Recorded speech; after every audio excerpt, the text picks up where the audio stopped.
Come ride the little train that is rolling down the tracks to the junction. Forget about your cares, it is time to relax at the junction.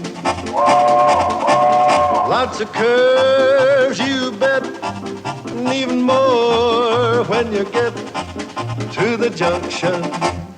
Petticoat Junction. There's a little hotel called the Shady Rest at the junction. Petticoat Junction. It is run by Kate. Come and be her guest at the junction.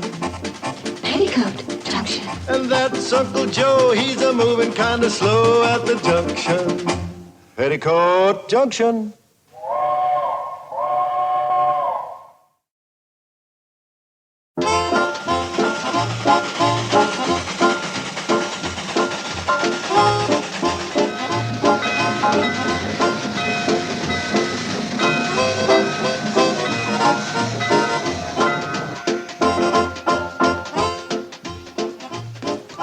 Joe, you shouldn't be running on a hot day like this. Got a telegram for your mother. Hey, telegram for you. A telegram? What's that, Mom, a telegram? What's it about? How should I know? It's marked personal for your mother. Who would send me a telegram? Norman P. Curtis. He's a riot.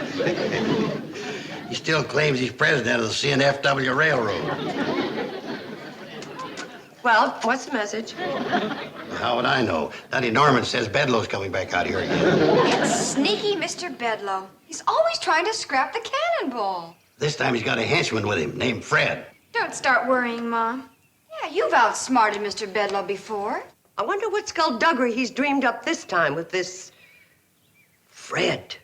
Mr. Curtis, I've just come back from the cattle car convention. Heard you're sending me to Hooterville. Now you're on the right track, Bedlow. And so are you, sir. Oh, I knew eventually you'd see things my way. You know, when you've got a liability, you've got to get rid of it for the good of the railroad. Oh, I'll junk that Hooterville cannonball so fast, those people down there will think they have a breakaway toy. Well, now you're on the wrong track. They thought they were going to outsmart your vice president. Well, now that I've got your support, I can get rid of that antediluvian eyesore, that Tunaville folly. Those people down there are going to drop to their bended knees. Now, who's got the last laugh?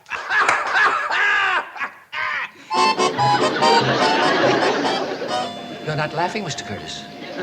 Bedlow, you are a mean man. Thank you, sir. I try. Every organization must have a mean man, and ours is the best mean man in the business. Thank you, sir. But you lay one clammy finger on that cannonball, and I'll have you tied to the tracks. But, Mr. Curtis! I'm sending you to Hooterville this time on a mission of mercy. Mercy? Me? You feel all right, Chief? I feel fine. It's Fred who doesn't feel well. Fred? Who's Fred? I have already wired Mrs. Bradley, Kate, a wonderful woman,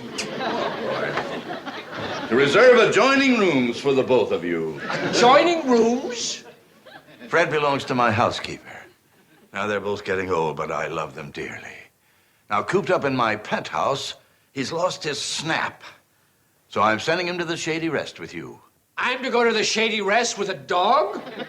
Oh, Fred is more than a dog. He's a beloved companion to my housekeeper and me. Well, he doesn't look like any more than a dog to me. But confined to city living, he's lost his dogginess. Haven't you, old pal? In the world of apartments and city living, it's wrong to bark, to be a dog. Fred, old pal, I haven't heard you bark in months. But 1 week with those wonderful people, and Fred will come back a changed man, revitalized by their robust way of life. So that's what my efforts to close down that railroad have led to, lowering my status so I'm a keeper of the dog. Is that it? Not really, Bedlow. I was hoping to kill two birds with one stone. I want the love and the kindness of those people to rub off on you, too. I sincerely hope by the time you get back, you will have broadened your perspective. You know, there's really more to life, Bedlow, than banging your head against a cannonball. Now, how can you disagree with that? I can't, because you're the president, sir. And I'm merely your vice president in charge of a dog. A month you've been hounding me to get back to that valley. Now that I've given you the opportunity, what do you say? Thank you.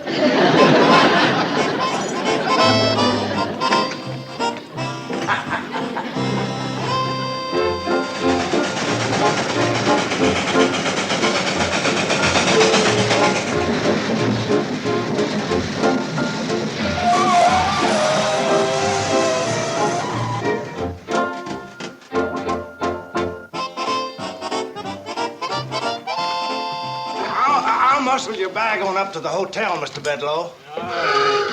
Good grief! Look! What's that? That's Arvel's flivver ball. Running on the CNFW tracks? He's Betty Jo's boyfriend. He put handcar wheels on his flivver so he could drive out here to visit her. He uses our tracks? Ain't any others. Hi, Mr. Pratt. Greetings.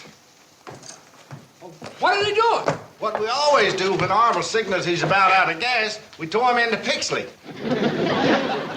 Fred, I'd report this to the president of the railroad, but he wouldn't believe me. And you wouldn't back me up. Come on.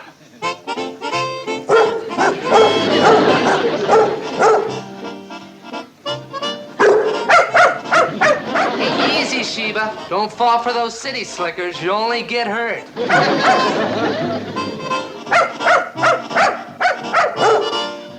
Now, you stop that. This is a miserable trip, so you stay miserable. Now,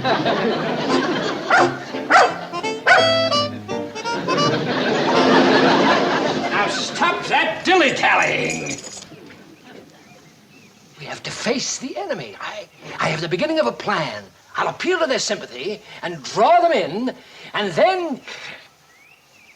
Well, I don't know what that and then's gonna be just yet, but believe me, there'll be an and then.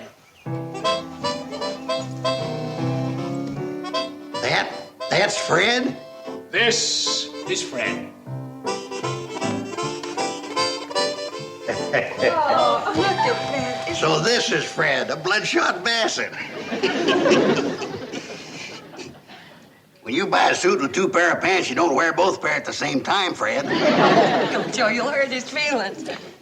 Come on, Fred. Fred, come on, baby. Mr. Bedloe, we got the telegram.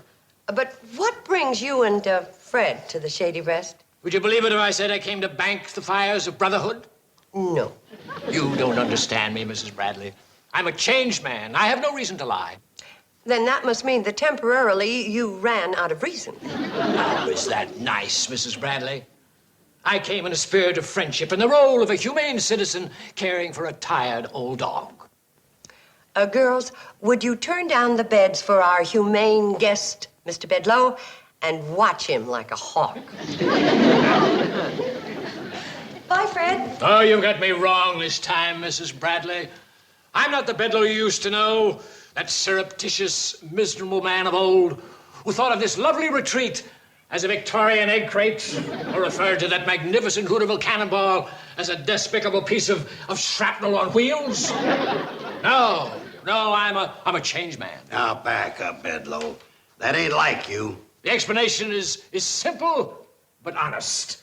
When I was introduced to Fred here, his master, as president of our company, this dog, this noble creature crept into my heart and changed my life. Fred, old pal, come on. Action, old boy. Come on now. Come on, Fred. Come on, old boy. Come on, Fred. That's it. Up we go. Here we go, boy. All the way up the stairs. Up the stairs.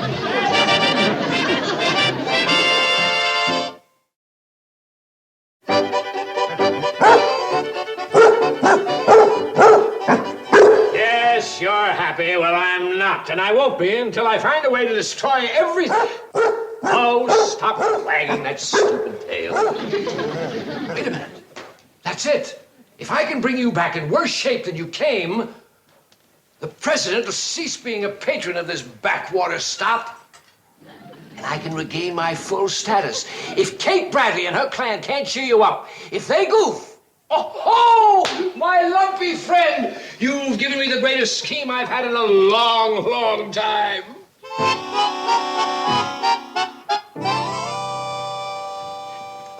Poor guy. I think I hear him talking to the dog up there, all alone. He was talking all alone when he was down here. Now, Kate, old Homer's a nice guy. He's a changed man. Let him up. Somebody's got to be down before you let him up. Now, there you go, Kate. You got good points, but you're a mighty poor judge of character. I beg to differ. I think that Mr. Bedloe is mean and tricky, and you are an old softy. Kate Bradley, that's the meanest thing you ever said to me in my life. Oh, Mr. Bedloe, are the rooms all right? Wonderful. Everything's wonderful. Mm-hmm. Are you and Fred hungry? Certainly are. Well, I'll fix something for both of you right away. Oh, any old time for me, Mrs. Bradley. But feed good old Fred here. Best in the house, please. Certainly, Mr. Bedloe. And if he gives you any trouble, boot him out. Use a broom on him. Remember, you must love a dog and feed a dog, but never let a dog get the upper hand. You know? I'll try not to.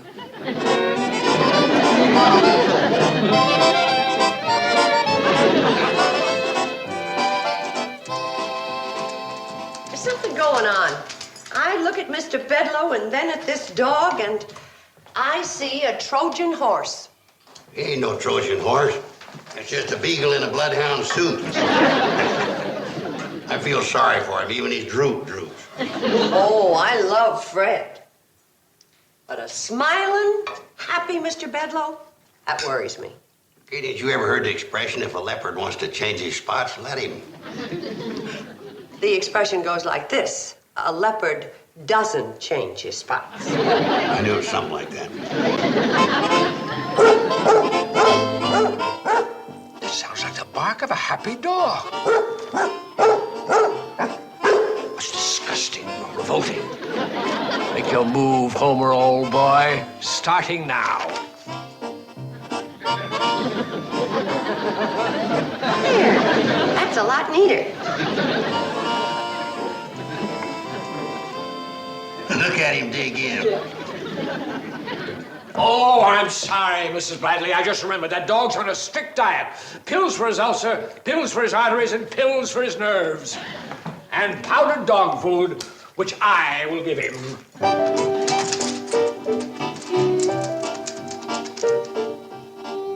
See what I mean? I still say he ain't no Trojan horse, just a basket full of pills.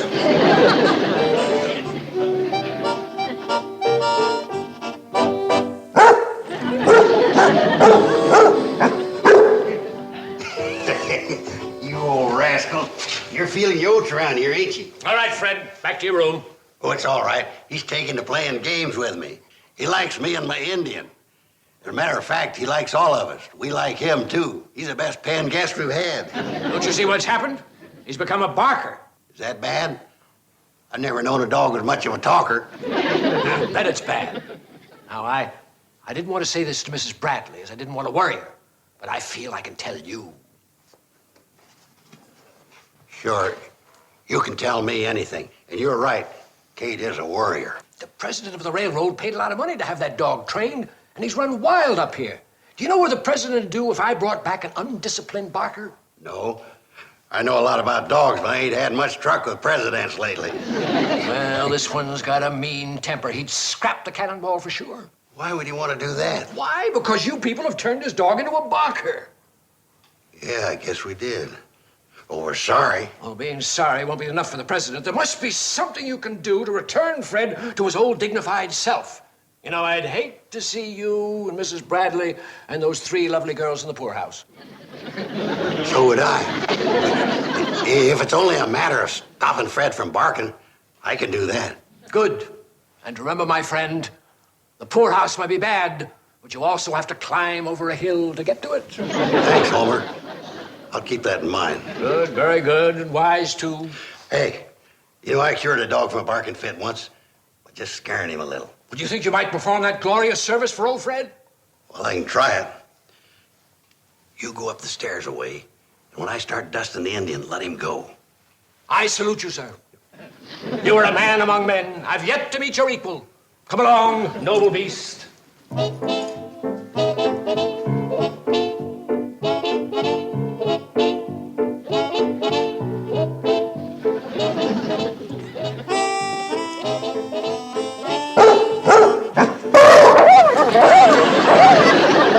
I really think you did it. Of course I did. Never failed. I thought I heard a strange bark. What's so strange about it? That was me.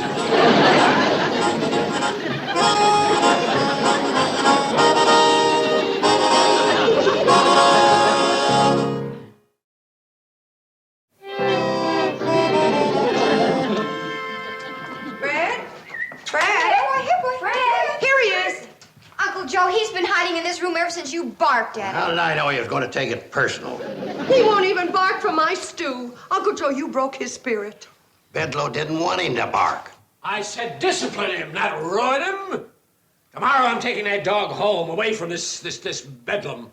And when the president of the CNFW finds out what you people... Oh, so that's your plan to scrap the cannonball. That's right. I made a better mousetrap and caught all of you in it. You'd ruin a dog just to ruin us. You stated so simply, Mrs. Bradley. Beautiful, isn't it? Victory clutched from the jaws of defeat.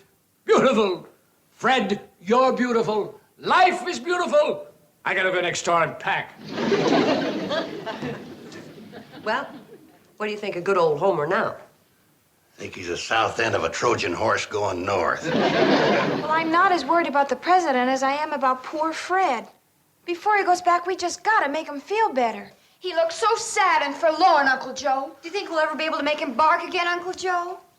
Aren't we lucky to have an expert on dog psychology, Uncle Joe? Why'd I let myself get suckered in by that Bedloe?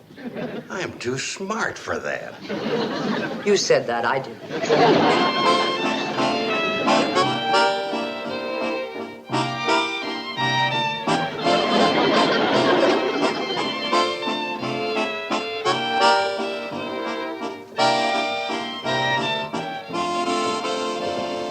We tried to sneak him out to bark at rabbit trails, but he just looked at us. I don't think he'll ever bark again. I know I won't. I just about worn all the paint off my Indian, dusting him. He won't even come near me. Girls, let's take a walk. Good morning, girls. Good morning. Good morning.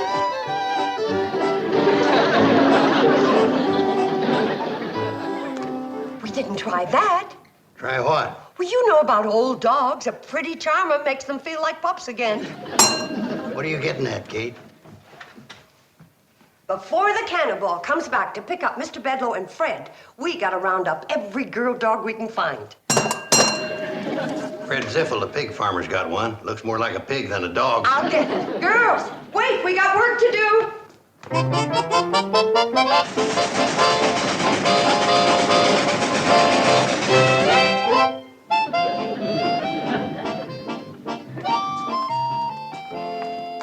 Where's Mr. Bedloe?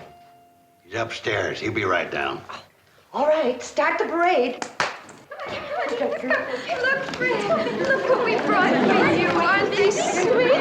Here, Fred. Look at this one. Isn't she pretty? Look, Fred, the Brickyard of the dog world. Hold on, wait a minute. Now stop all this nonsense immediately. Oh, I get it. You're baiting Fred to bark with all these canine cuties, but that's unfair. Next.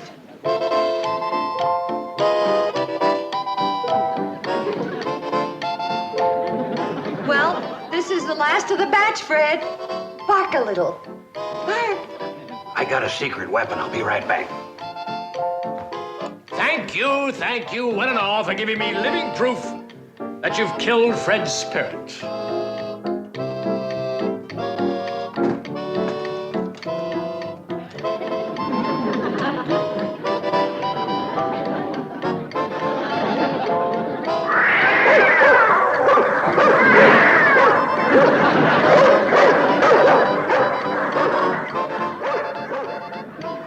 Well, I tried.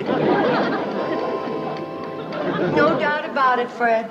You are a beat basset. Bedlam, bedlam, bedlam. You people deserve to have this place shut down. You know why? Because you've got no perspective, no sense of values, no appreciation of money. You'd rather cater to a canine and worry where your next dollar's coming from. You're right. You're sick. Come on, Fred. Don't drag him. I'll carry him down for you. Poor feller, he looks like he's about on his last legs. Well, thanks to you. Wait till I show him to the president. The melting down of the cannonball will be a monument to Fred.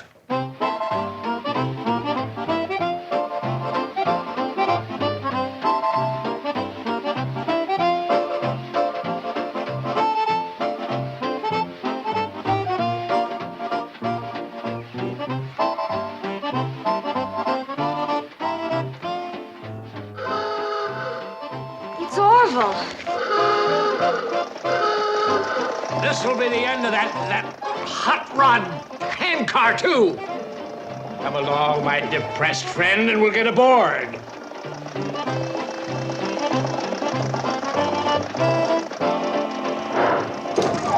Goodbye, Fred. Goodbye, Fred. Goodbye, Shady Rest. Hey, what's going on? He looks so sad. I don't think Fred wants to live anymore. He doesn't? Why not? I barked at him, that's why. You want to make something out of it? Barked at him? Oh, Uncle Joe, stop blaming yourself. We did all we could to pull him out of it. We couldn't get him interested in anything. Why didn't you show him Sheba? He was real interested in her. Sheba? Fred's interested in that mutt. She's pathetic. Well, he nearly proposed to her the first time he saw her. It was love at first sight. Well, why didn't you say so, you dopey kid? Stop the train! Joe, it's too late. Granted, she's just a stray and doesn't look like much, but you think somebody'd want her. You don't? Well, I can't keep her. I took her to Pixley, but I couldn't give her away. Stop the train! Uncle Joe, it's too late. But it may not be too late for a long shot. Shot at Bedloe? That's a good idea. Bedloe's not too far away for that. Give me a gun. Orville, you are going to take Sheba to the airport in the flivver ball. I am? Sheba to the airport, Mom?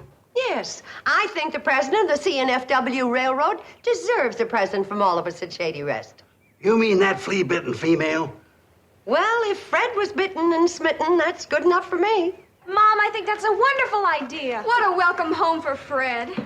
Come on, Sheba. Come on, baby. Here we go. Now then, what worries me is, how do you package a dog? How do you package a dog? How about using my cat crate? Yes, come in. Oh, Bedloe, you're back. With sad news, sir. Look at what those people have done to poor Fred. What did they do? Well, Fred hasn't eaten, he hasn't played, he hasn't barked in days. Where did you get that morale builder? Oh, she's a present from Kate Bradley and the folks at the Shady Rest. Now, you were saying? Well, Oh, before you start composing your lie, I think maybe you'd better walk Fred and his country cousin down to the nearest meat market and buy them each a steak. But the nearest market's 2 miles away. Yes, it is quite a walk, isn't It it? certainly is. Well, maybe you better get them 2 steaks. Now, you get going, Bedloe, and take care of the dogs. You know, I'm disappointed in you. You came back in a foul humor, and a foul humor is contagious. It might depress the dogs. So you watch it. But... Don't butt me. Be happy. Yes, sir. Isn't that nice of Mr. Curtis to send me a telegram saying that everything worked out fine? Wouldn't it nice of me letting you open it first? Bye, Mom. Uncle Joe. Bye. See you later. Bye. Bye-bye. What lovely daughters. What a beautiful sound. Summer smoke, bees buzzing, honeysuckle. How lucky we are. I have cinder in my eye. Of course, it gets hot, but I don't even mind dog days as long as they're at Shady Rest. How about you, Uncle Joe? Uncle Joe?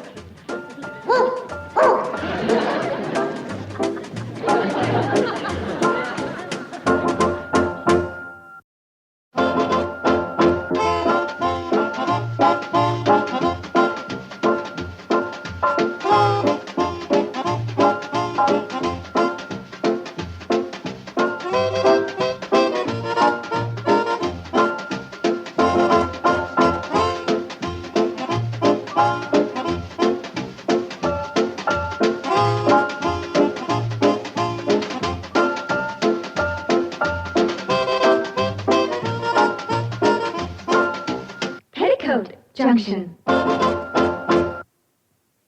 This has been a Filmways presentation.